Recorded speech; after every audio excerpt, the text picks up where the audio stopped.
মেয়েরা নাকি কখনো এক পুরুষে আসক্ত হয়ে থাকতে পারে না। এই কথাটা শোনার পর আমি বিশ্বাস করতাম না, কিন্তু তারে ভালোবেসে জানতে পারলাম কিছু কিছু মেয়ে আছে এমন যারা কখনোই এক পুরুষে আসক্ত হয়ে থাকতে পারে না। আজকের গল্পটা বাইজিৎ ভাইয়ের। ভাইটা আমার এসএমএস করে বলে যে ভাইয়া, আমি একটা মেয়েকে ভালোবাসতাম, তার নাম জান্নাতুল। ওরে আমি নিজের জীবনের চাইতেও বেশি ভালোবাসতাম, কিন্তু দিন শেষেও আমাকে রেখে আরেকজনের প্রতি আসক্ত হয়ে চলে গেছে। আমি যখন ইন্টার ফার্স্ট ইয়ারে পড়তাম তখন কলেজে একটা মেয়েকে দেখি, সে আমার সাথে ইন্টার ফার্স্ট ইয়ারে পড়তো। প্রথম দেখাতেই আমি ওর প্রেমে পড়ে যাই। জানি না সে দেখতে কেমন ছিল, কিন্তু আমার কাছে সে সবচেয়ে সুন্দরী ছিল।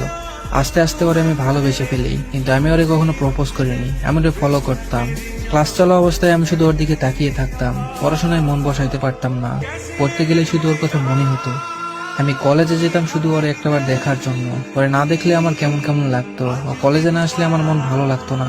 প্রতিদিন আমি ওরে ফলো করতাম, ও কি করে, কোথায় যায়, কাদের সাথে কথা বলে, সবকিছু।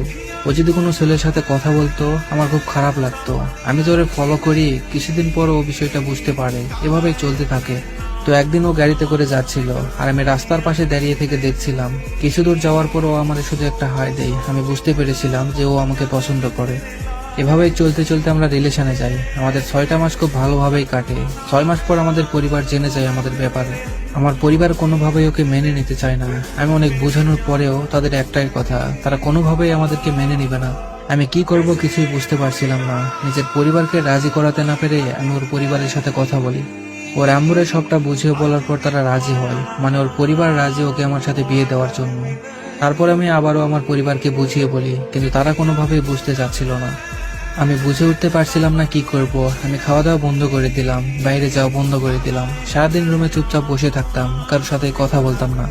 একদম পাগল প্রায় হয়ে গিয়েছিলাম। তারপরেও আমার পরিবার হ্যাঁ বলেনি। এভাবে একটা মাস চলে যায়।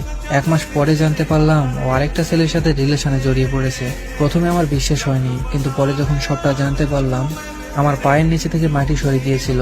আমার সাথে রিলেশন করার আগেও সে অনেকগুলো ছেলের সাথে রিলেশন করছে, আর আমার সাথে রিলেশন চলা অবস্থায় ও আরেকজনের সাথে রিলেশন করছে। আমি কখনো চিন্তাও করিনি ও আমার সাথে এমনটা করবে। আমি ওকে আমার নিজের চাইতেও বেশি ভালোবাসতাম, বিশ্বাস করতাম, কিন্তু ও আমার সাথে এমনটা করবে আমি কখনো তা ভাবতেও পারিনি। যারে পাওয়ার জন্য আমি নিজের ফ্যামিলির সাথে লড়াই করলাম, ওর ফ্যামিলিকে রাজি করালাম, দিন শেষে দেখলাম ও আরেক পুরুষে আসক্ত হয়ে গেল। আমি কি ওরে কম ভালোবাসতাম? এতটা ভালো আমি কখনো কাউকে বাসিনি যতটা ভালো আমি ওরে বাসছি। ওর জন্য আমি আমার নিজের ফ্যামিলির সাথে খারাপ ব্যবহার করলাম, কিন্তু দিন শেষে ধোঁকা ছাড়া আর কিছুই পেলাম না। হয়তোবা আমার ভালোবাসায় কোনো কমতি ছিল, যার জন্য আরেকজনকে দিয়ে পুষিয়ে নিত। এতটা ভালোবাসার পরেও যদি ঠকে যেতে হয় তাহলে কিভাবে বিশ্বাস করব? ওর জন্য আর কাউকে বিশ্বাস পর্যন্ত করতে পারে না। ভয় হয় যদি ঠকে যাই। তাই একটা কথা বলি, কাউকে বিশ্বাস করার আগে একটু সময় নিয়ে দেখবেন সে বিশ্বাস রাখার যোগ্য কিনা। হঠাৎ করে কাউকে কখনোই বিশ্বাস করবেন না। দেখবেন যাকে বিশ্বাস করে আপনি সবকিছু করতে রাজি, সেই আপনার বিশ্বাসের মূল্য না দিয়ে আপনাকে ছেড়ে অন্যজনের কাছে যেতেও একটাবার ভেবে পর্যন্ত দেখবে না। জানি না ও আমার সাথে এমনটা কেন করলো, কিন্তু আমি একটা কথা মানি যে কাউকে ঠকিয়ে কখনো ভালো থাকা যায় না। আমায় কাঁদিয়ে তুমি কখনোই ভালো থাকতে পারবে না, দেখে নিও। হ্যাঁ, কাউকে কাঁদিয়ে কখনো ভালো থাকা যায় না। কিছু কিছু মেয়ে বা কিছু কিছু ছেলে আছে, তাদের একটা দিয়ে হয় না। আমি জানি না একসাথে অনেকজনের সাথে রিলেশন করে তারা কি পায়। আরে ভাই, 1000 জনকে ভালো না বেসে 1000 উপায়ে একজনকে ভালোবেসে দেখো। ওই একজনের কাছে যে পরিমাণে ভালোবাসা পাবা, ওই 1000 জনের ভালোবাসা একত্র করলেও ওই একজনের ভালোবাসার সমান হতে পারবে না। ভালোবাসলে একজনকে ভালোবাসো। 10 জনকে ভালোবাসার কি দরকার? 10টা মানুষকে স্বপ্ন দেখানোর কি দরকার? স্বপ্ন ভাঙার কষ্ট হয়তো তুমি অনুভব করতে পারো না। তুমি তো আর 10 জনের স্বপ্ন পূরণ করতে পারবে না, তাহলে কেনই বা 10 জনকে স্বপ্ন দেখাবে? আসলে এরা বেটার অপশন পেলে আগের মানুষটাকে ছাড়তে একটাবারও ভাবে না।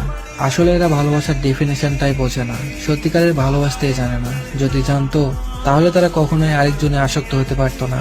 নিজের প্রিয় মানুষের আরেকটা প্রিয় মানুষ থাকলে যে কতটা কষ্ট হয় তারা সেটা কখনোই বোঝে না, কারণ তারা যে কখনো সত্যিকারের ভালোই বাসে না।